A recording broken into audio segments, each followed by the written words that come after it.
Back in 1979, when I was 10 years old, the British rock band Supertramp released their most popular album, Breakfast in America.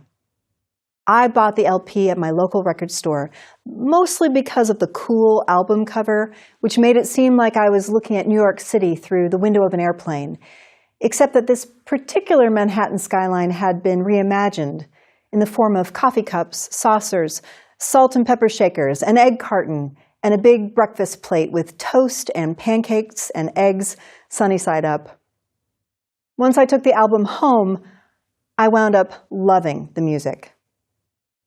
The lead single is a song called The Logical Song, which I thought was brilliant, probably because I was a school kid and it was a scathing critique of institutionalized education.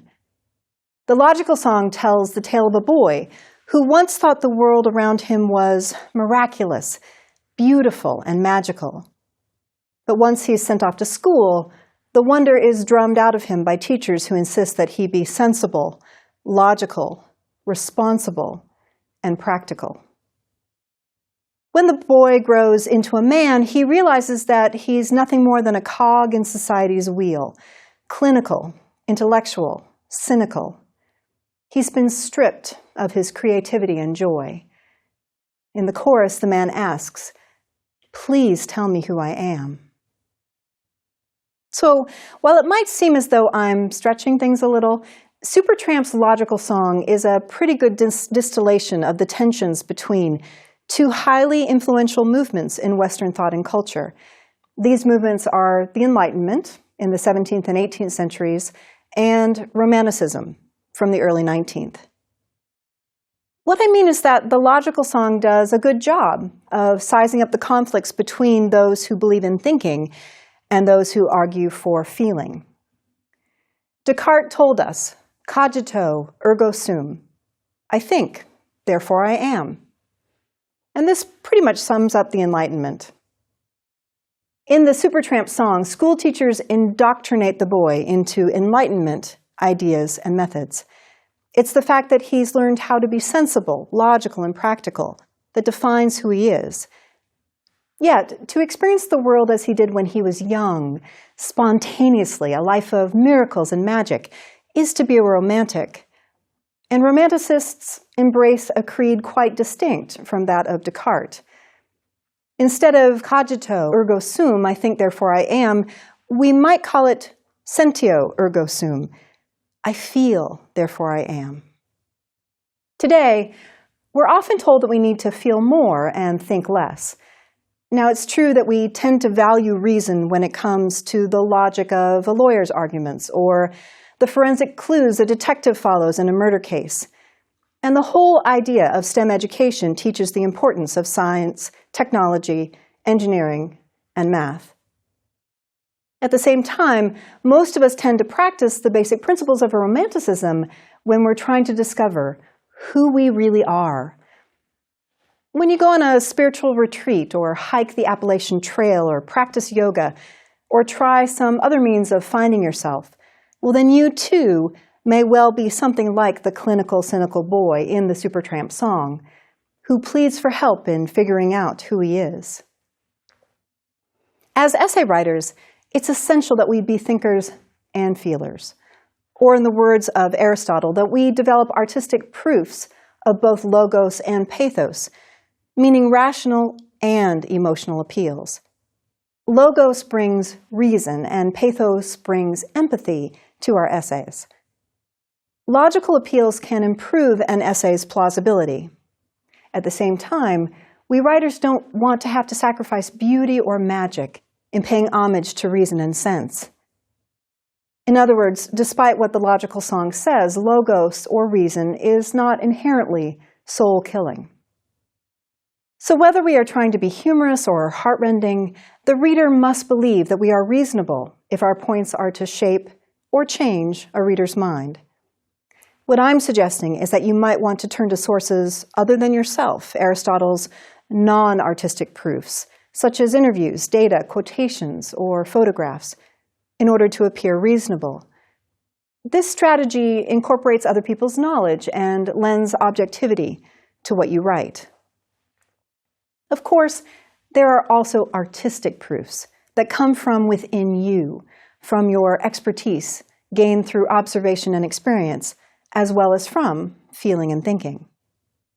Now, when Aristotle says proof, he doesn't mean that a writer must verify a point with evidence, such as finding a telltale fingerprint or consulting the results of a controlled experiment. What he means is to establish a truth by other truths. Ethos, or the writer's ethical appeal, is the most important artistic proof. Ethos is the writer's credibility that comes out of her own principles and integrity. Still, another artistic proof, the one that I want to concentrate on here, is logos, the development of coherent and convincing arguments, which the writer achieves through inductive and deductive reasoning. Inductive reasoning draws from broad generalizations, from specific examples or observations. Deductive reasoning is the opposite. It draws specific conclusions from general principles. So to develop a discussion of the artistic appeal of logos, let's look at the work of two British writers who were masters of the reasonable essay, Joseph Addison and Sir Richard Steele. It's actually hard to overstate Addison and Steele's popularity among their 18th century fans. If they were writing today, we'd have fanboys and fangirls galore. Addison and Steele were a kind of dynamic duo of essay writing.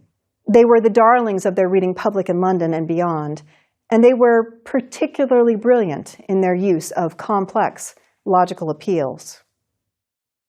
Addison and Steele started their writing careers during the early 1700s, at a time when many Londoners were visiting coffee and chocolate houses with the frequency and enthusiasm that we show today for our own coffee shops and chocolate emporia. These were places for writers and wits to hang out, sip coffee or wine, smoke a pipe, and eat a Welsh rabbit or two.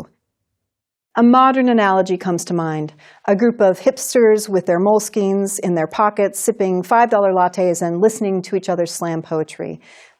As they say, history repeats itself.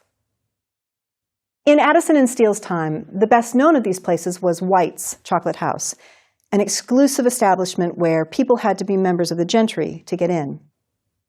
Steele wrote many of his essays at White's, relishing the irony that in writing about the intrigues and scandals of the well-to-do, he was exposing the aristocracy to the very middle-class readers who were denied entry to their club.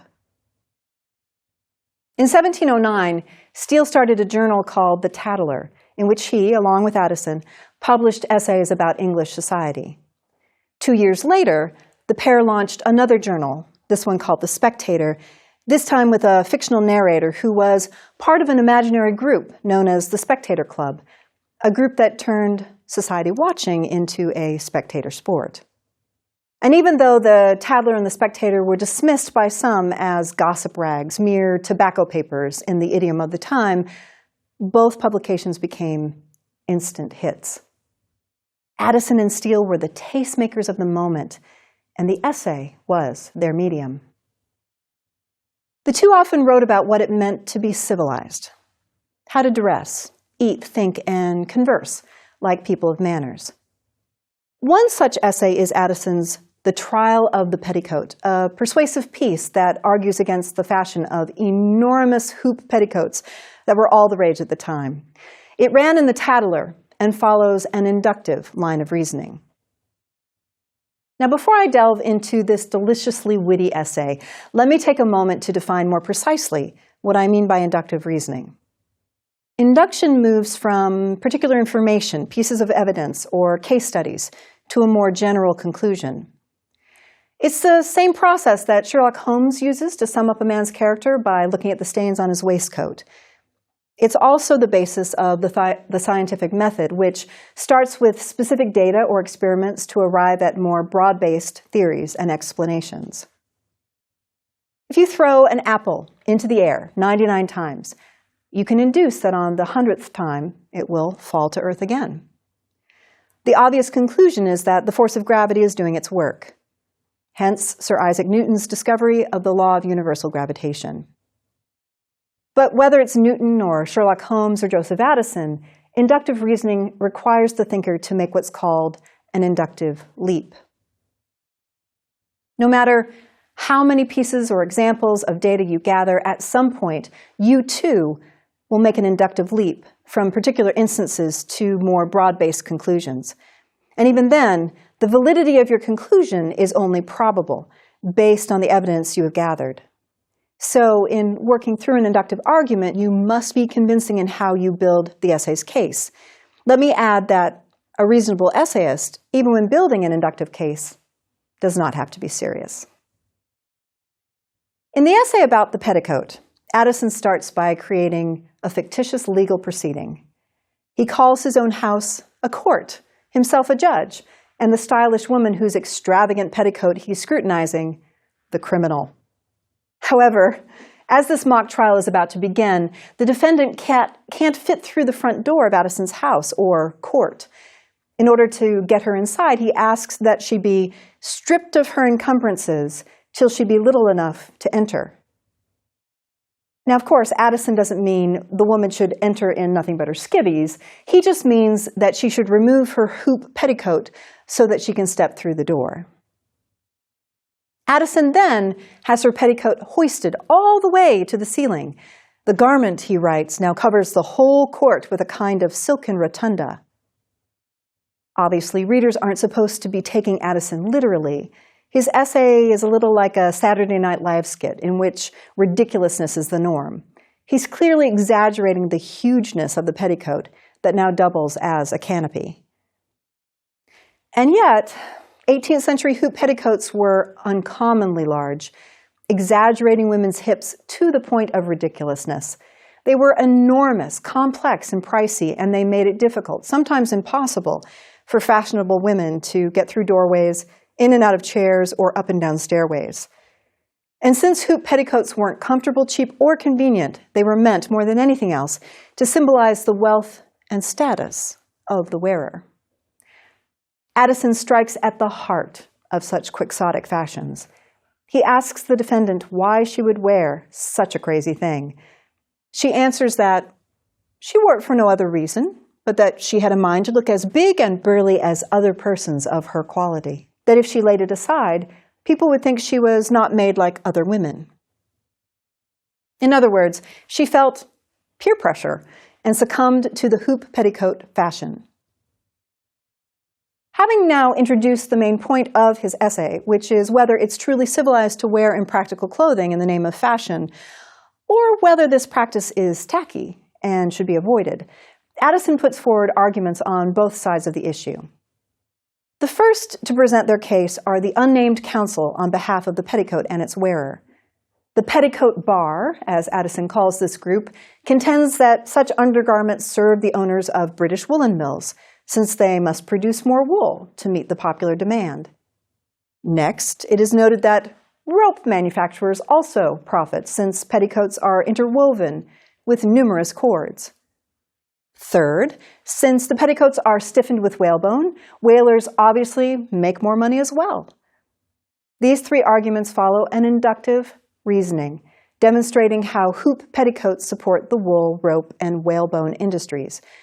Taken together, then, the examples show how petticoats support British trade as a whole. The pro-petticoat counsel concludes its argument with a zinger that's not about money, but about morality. To quote, "The weight and unwieldiness of the garment might also be of great use to preserve the honor of families." When the pro-petticoat counsel rests, Addison takes up the other side of the case, again following an inductive argument. He starts by pointing out how the cost of petticoats is so great that women's fathers and husbands become more and more in debt. In the 18th century, women could not legally own property or currency except in very, very limited circumstances. Addison adds that women also lost wealth by proxy, since they couldn't expect their family to have money in the pocket if they laid out so much in the petticoat. Addison then argues that even though British manufacturers might get richer producing materials for petticoats, the English poor will also get all the poorer. Why?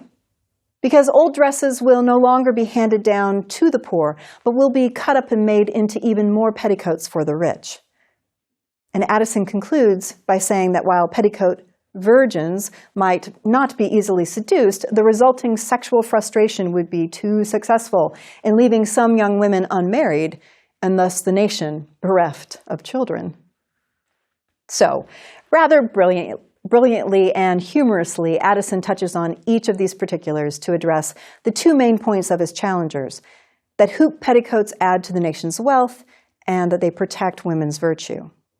On the contrary, Addison argues, this ridiculous fashion drains wealth from British citizens and undermines marriage, an institution, he says, that is always encouraged by wise societies. So his final inductive leap is clear. Such petticoats should not be tolerated in respectable social circles. Now, while Addison is having a grand old time, he's also being clever in his logos, or reasoning. It would be absurd to contend that a hoop petticoat could alter the national economy or make a difference in whether or not people have sex. But Addison's application of inductive reasoning isn't meant to convince the reader on either of these points. Instead, he's exposing just how irrational this garment is. He's revealing just how ridiculous it is that any woman would wear something so cumbersome that it would keep her from climbing out of a coach or walking through a door. To arrive at this main point, Addison has made his rhetorical choices deliberately, playing upon society's staunch belief in the validity of rational thinking. Yet he also gives astute readers a nudge, nudge, wink, wink, that his use of reasonableness is actually a sign of just how unreasonable wealthy people can be. At the end of this essay, Addison briefly drops the veil of cool, rational logos and calls the hoop petticoat a monstrous invention. Doing so reveals his true purpose, to expose the monstrosity of the rich, who flaunt their peacock feathers in the name of status. Addison is hoping to teach his audience to work on becoming women and men of substance and not merely of surface. Now, fashion is not the only realm that Addison and Steele critique, and induction is not the only form of logos they adopt. In another Tatler essay, Steele follows a deductive process of reasoning to establish what makes for a gentleman, as opposed to what makes for a rogue. And for any accomplished essayist, deduction should be the companion of induction. Steele starts out this essay, called The Gentleman, the Pretty Fellow, by defining two types of men. The gentleman, he claims, is a man of good judgment who displays this wisdom in how he converses with others. Steele writes, his conversation is a continual feast at which he helps some and is helped by others in such a manner that the equality of society is perfectly kept up and every man obliges as much as he is obliged. Now, on the other side of the coin is a poser, one whom Steele calls the pretty fellow. Whereas the gentleman is natural, the pretty fellow is artificial. The gentleman is obliging and democratic, but the pretty fellow is just a mimic, consumed by his own vanity. This comparison between a gentleman and a rogue has captured the imaginations of many beyond Sir Richard Steele. The gentleman is that nice guy every gal should bring home for dinner, while the pretty fellow is the notorious bad boy. Think Heathcliff versus Edgar Linton or Luke Skywalker versus Han Solo. After Steele offers his broad definitions of the gentleman and the pretty fellow, he gives his readers two particular examples. He creates a character named Sophronius and another called Jack Dimple. And then Steele puts them inside a little scene to demonstrate the guiding principles he's just laid out that distinguish one kind of man from another. The scene is a 18th century cocktail party, which Sophronius holds forth with meaningful conversation, whereas Jack Dimple seems primarily concerned about his looks. Quoting Steele, Sophronius just now passed into the inner room directly forward, and Jack Dimple comes as fast after as he can for the right and left looking glass, in which he had but just approved himself by a nod at each, and marched on. He will meditate within for half an hour till he thinks he is not careless enough in his air, and come back to the mirror to recollect his forgetfulness. With this, Steele's process of deductive reasoning is complete. He has defined his terms and applied them to a specific case, illustrating his point with elegance and clarity. A process of deduction in either writing or logic is exemplified by a syllogism, a form of reasoning defined by Aristotle as one that draws a conclusion from two premises, a major premise and a minor one, both of which are assumed to be true. Aristotle's own famous example of syllogistic reasoning incorporates a major premise, a minor one, and a conclusion. All men are mortal. Socrates is a man, and so Socrates must be mortal. With deductive reasoning, the conclusion is certain, although that doesn't necessarily mean the conclusion is true. Truthfulness depends on whether the premises are valid and sound. In Steele's essay on The Gentleman, he builds his deductive arguments around two linked syllogisms. So here's the first one. A gentleman is a man of good judgment. Sophronius has good judgment. Sophronius is a gentleman. And here's the second. A pretty fellow mimics how a gentleman looks and speaks. Jack Dimple mimics the look and speech of a gentleman. Jack Dimple is a pretty fellow.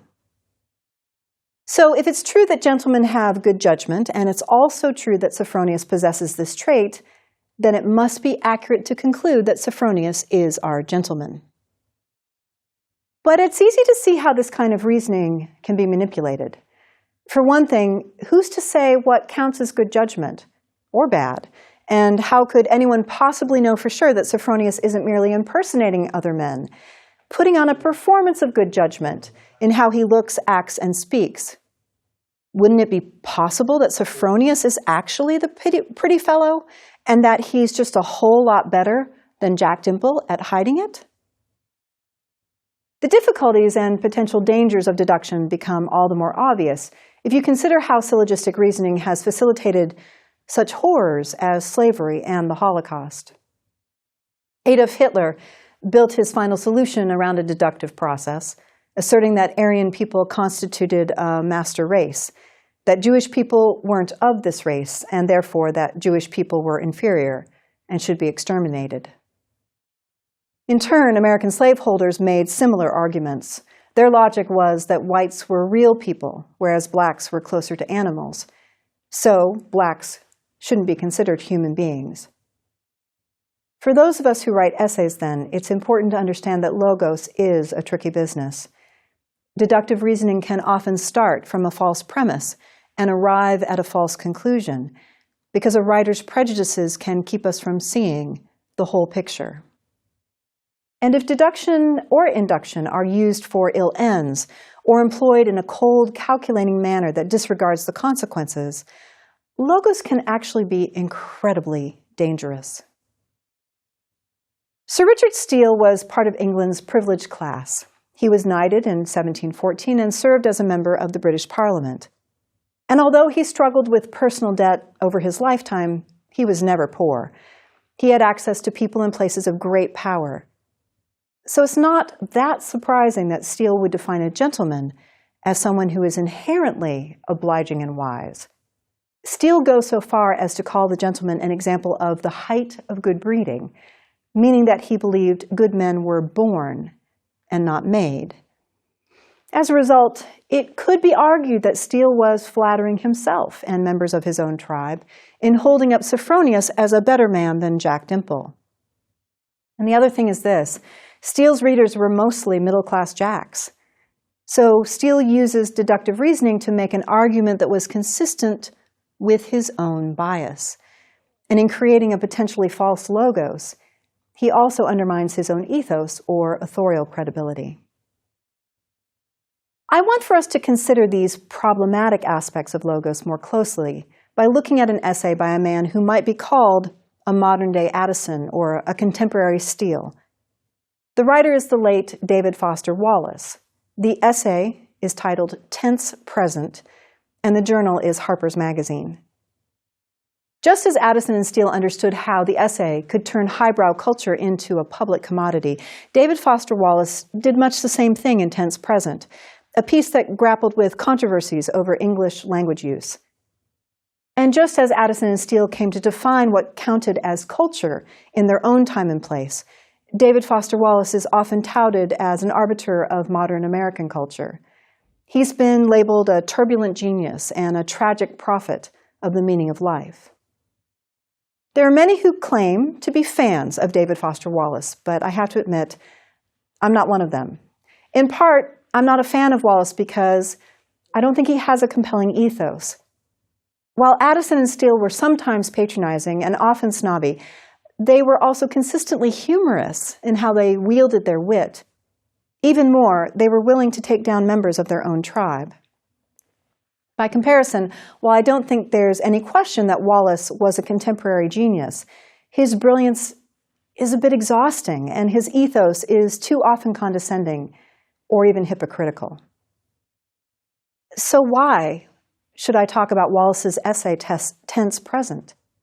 Because in it, Wallace speaks openly about the dangers of privileging logos over ethos and of not fully considering the potential consequences of his self-proclaimed identity as a member of the snoots or syntax nudniks of our time. For Wallace is writing this essay for people like himself, fellow snoots, who cringe when infinitives are split or commas are spliced. But what interests me here, for our purposes, isn't how Wallace defends his fellow snoots. Instead, I'm interested in a story he told about the advice he gave to some of his student writers. These were students who spoke Black English, and in conferences with them, Wallace said that he would sometimes make an argument that went a bit like this. In class, in my English class, you will have to master and write in SWE, which we might just as well call standard white English because it was developed by white people and is used by white people, especially educated, powerful white people. I'm respecting you enough here to give you what I believe is the straight truth. In this country, SWE is perceived as the dialect of education and intelligence and power and prestige, and anybody of any race, ethnicity, religion, or gender who wants to succeed in American culture has got to be able to use SWE. This is how it is. Now, on a purely logical level, Wallace was being completely reasonable, following a line of deductive reasoning.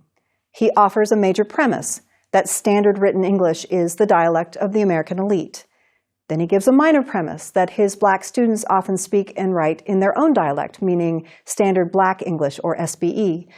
And so the conclusion is obvious, that Wallace's Black students are not, and cannot be, members of the American elite until they learn how to write and speak in SWE. Now, as you might imagine, Wallace's hearts-to-hearts with his Black students weren't always appreciated. He tells us that one student filed an official complaint. The complainant was wrong, Wallace argues, but she was not crazy or stupid. And he admits that he himself bore part of the blame. My culpability, Wallace says, lay in gross rhetorical naivete.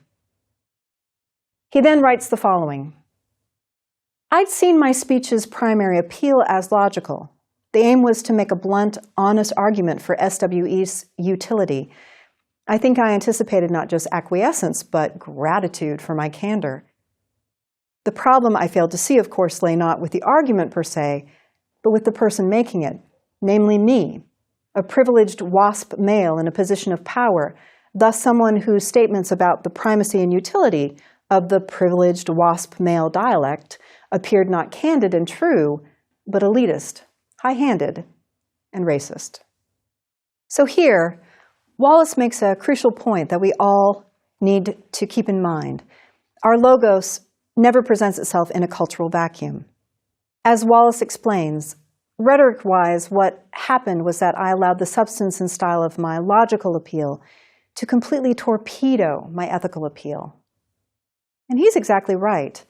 A writer's ethos, all that makes him who he is, will inevitably determine whether his logos will be seen as fair and measured. Wallace's story gives us essay writers yet another lesson about how to be reasonable in our writing. In turning the tables on his own story, he actually reestablishes his ethos. Wallace makes himself more credible by admitting that he was being reasonable to a fault. He was only thinking rather than feeling alongside his thinking. In the Supertramp song, the boy of wonder and magic who grows up to become a responsible, cynical man, could do the same. Rather than asking someone else to tell him who he is, he could reverse his schooling. He could reclaim feeling as part of thinking and discover a new kind of being, one that isn't cynical or clinical, but that is instead charitable, believable, and most of all, ethical.